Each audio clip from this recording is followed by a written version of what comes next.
Hey everyone, it's Veiled Shot back at it with an Awaken Chaos Era video, and this is a much requested one, as you saw from our intro. There are people asking me, what should I spend my resources on? How should I spend my resources? You know, how do you have so many resources on your main account despite being free to play? Because how you spend your resources in this game determines how fast you will progress. On top of that, I was using my free-to-play account, my new free-to-play account, which I will have a video on soon, and I had 3K diamonds on there after completing, majority of the normal campaign, and people were asking me how I do that. So I'm just going to give you my complete thought process on how I go about spending my resources and how I ended up saving my resources over the run. So if you are enjoying these videos, be sure to leave a like, drop a comment, and subscribe. And let's go ahead and head into my collection. So the first thing and the clearest thing is Glit Farming and XP in this game. So first thing is, like most games, you're going to be 6-starring your units, and really you want to determine what unit actually needs a 6-star. So in this game, failing only costs you 1 energy. So go ahead and enter your battles with 5-star units. For example, down here I have someone like Hackrin, who's been a staple in many of my teams, but I have not needed to 6-star him yet because all my teams are successful without that 6-star. So I just ran in the battle. Okay, it works. Cool, don't need to 6-star anyone else. Before that, I had a 5-star Santis. I went into a battle for Queen 12, figured out that Santis was dying too quick, decided to 6-star her, and it works 100% of the time without a 6-star to Hackrin. And this was before when I was using Radira, who was also at a 5-star. So that is the first thing, is making sure that you're not just wastefully spending your XP jelly on over completing something. Not just getting to the bare minimum, but getting to the next level, which is overspending your resources, making sure that you're using your characters for what they need to do at the time, rather than preparing for many, many days in the future or many weeks or whatever it is. Because, for example, Hackrin will be a 6-star that I will use much, much later on and for the rest of my game, but I didn't need to 6-star him yet, which allowed me to complete something a little bit sooner than I might have otherwise.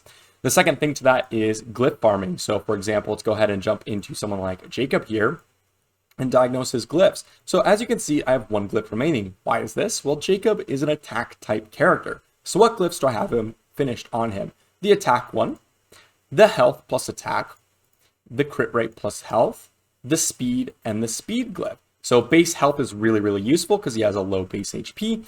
And then I have the attacker type ones with speed and crit rate. Those are super important with him. What one do I have left? The resistance and health one. And the reason for this is I do not fill this glyph out unless I absolutely need to, because that will save me about 400 energy it takes to farm one of these legendary glyphs. And I could be using that 400 energy anywhere else in the game. So that's another super important fact here, is that using as minimum amount of energy for this glyph farming. Along that note, someone like Evelyn Firston, who I use quite often, has her abilities not maxed out. And why is that? Well, she can complete everything that she actually needs to in this game without this extra 30% damage, without this, damage here, and without this 10% damage here. What she really wanted was the cooldown on her ultimate, and I got that, so I do not need to spend any more resources on upgrading her abilities. Again, it saves energy. So we're all about saving energy so far. Along with being efficient with all my energy, I am very efficient in how I decide to gear units. So not only do you not need to necessarily 6-star someone, but you also don't need to necessarily upgrade their gear to the maximum potential. For example, let's go ahead and look at Hackrin yet again. And we're seeing here we have a +9, a +9, and a +12 on the bottom, and then 2 +9s and a +12 at the top. And again, the reason for this is I have found that this is useful and successful for my team, so I have not decided to invest in that. It's also important to note that getting a gear from +6 to +9 or +9 to +12 is going to give you a massive, massive boost rather than getting a gear from +12 to +15. And the reason I say that is because the amount of resources that it takes to get a gear from +12 to +15 is the same amount of resources that you can get many, many gear pieces from +1 to +6 or +6 to +9. So what that means is you can get many, many gear sets on many, many characters and many, many gear pieces versus focusing on one specific unit. Now, if you need this one specific team for a lot of things, then go ahead and plus 15 something. But if you're using maybe 4 or 5 damage dealers at a time and you don't want to constantly swap gear, then go ahead and plus 12 something rather than taking it to plus 15. And if that's good enough, then that's good enough. You don't need to have absurd stats on some of these characters to complete some content. Now, some characters I would recommend that you do take to plus 15 are your damage dealers. Your damage dealers would really, really like high stats on their gear pieces. And as you can see, I live by what I say. I have plus 12 on all my pieces here. I have plus 15 and then plus 12 here. And then Nathalia, I think, is one of my better geared units right now. So plus 15 on the weapon, because getting a weapon to plus 15 is almost the same as getting a boot to the plus 15 or an amulet to plus 15. So get your damage dealers to plus 15 gear pieces while keeping your supports at plus 12 is definitely a good strategy in general. So that pretty much covers the XP side of things. The second thing I want to jump into is the events. And again, I have been covering these every day. I will be covering this new energy cost event. I did not cover the hero promotion event because I did a 24-hour stream and we're already halfway through it. So I figure it's pretty easy to complete. I'll just let people figure that one out on their own, but I will be covering the energy cost event. And so what do I do for these promotion events and such? It's really important to know that in this game, you do not need to save your resources until these events. So contrary to what you might think, on my account, I do not save my resources for these events specifically. Now, obviously, the one exception to that would be the summoning event, because the summoning event, you may need to save resources to complete the event, but oftentimes the rewards for that are mediocre, so I oftentimes summon before that anyways. So each of these events I've completed as they come up without any resources saved most of the time, and that is because spending resources in the now will give you more progression overall because you're actually progressing and using those more advanced resources to progress your account. So what do I mean by this? Well, if you put in extra resources and you complete a stage 1 higher than you were previously, that 1 higher stage could give you overall better resources than if you were farming that lower stage waiting for an event.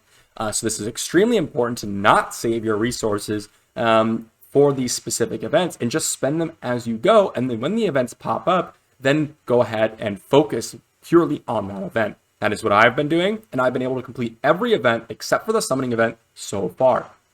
And then the third one that I want to give to you is the tokens and all the shop currency, making sure that you're using it properly.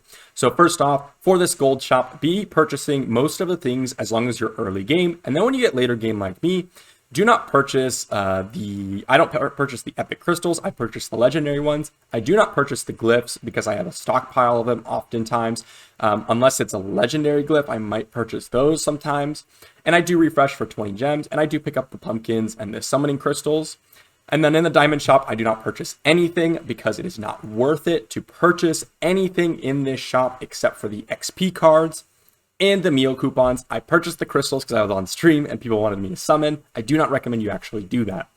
Then the third thing is the guild shop. I have not spent a single token in this shop yet. I do not recommend you buy pretty much anything in this shop except for Yolanda and the meal coupons. I think you should highly focus on that. And then if you have a perfect piece in the shop, maybe go ahead and look at that. Like if this was health percentage with resistance, defense percent, agility, and focus, maybe I might pick that up. But otherwise, I avoid those completely.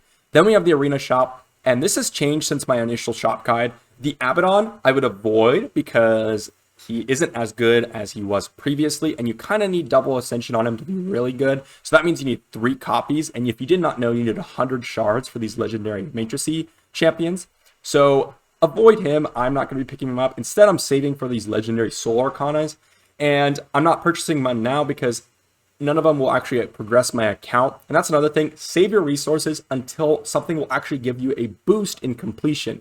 Like if you're going to invest into a character and it's not going to change anything, like if you're farming, I don't know, stage 5 of Mythic campaign, and if you invest resources and you're still farming stage 5, just don't spend your resources. Maybe in the future you might get a new character, a new event might pop up, and it might change things for you. So save them for as long as you possibly can until you can actually get a boost. And that's what I'm doing with these soul arcanas. Again, I would recommend you purchasing these and then the energy, and then if there's a perfect piece again in the shop, go ahead and pick that up. And then we have the trial shop. And in this one, go ahead and pick up the characters because it's actually cheaper to pick those up than purchasing the purple potions for them. I think you should really stick to Andre and Hugh. I don't think Harbeg is very good. I don't even think Hugh is very, very good. I think Andre has some select uses. Other than that, pick up the purple potion if you can. If it will progress your account, again, like getting that essential will mean something, pick it up and use it. You can also stockpile these. I don't think it's a bad idea. But if you need energy, go ahead and put those tokens into energy. It is very, very worth it.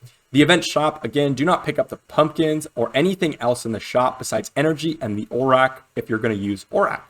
And then the Hero Essence shop. This one is kind of interesting because it's not really for free-to-play players. Again, some people might say, okay, banish your green units and, put them into the crystals and then buy more crystals and then use them on summons.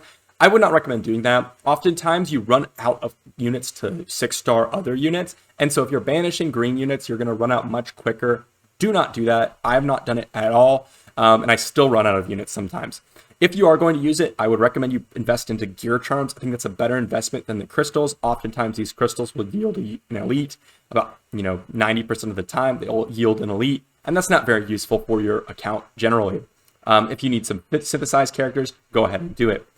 Then the next step in saving your resources is making sure that you're not just synthesizing units randomly and making sure that you're just focusing on a specific team at a specific time. Like if I can synthesize Cyrus right now, I'm not going to synthesize her unless I'm actually going to get value out of her.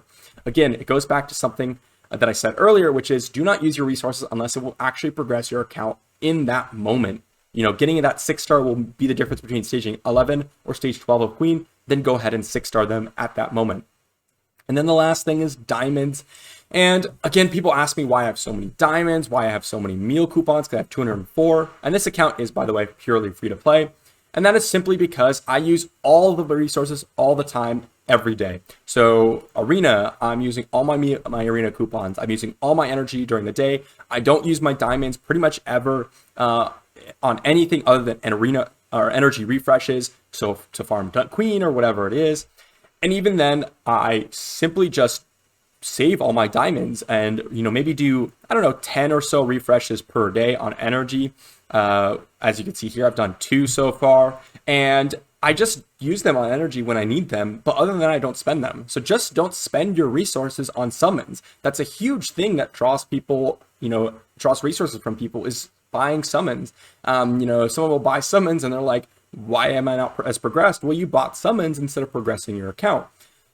So again, that pretty much gives my whole, thought process on what goes into my, mind when I'm trying to save my resources and use certain resources. Hopefully that's helpful for some of you. I know it was a largely requested video, so I decided to just go ahead and do it.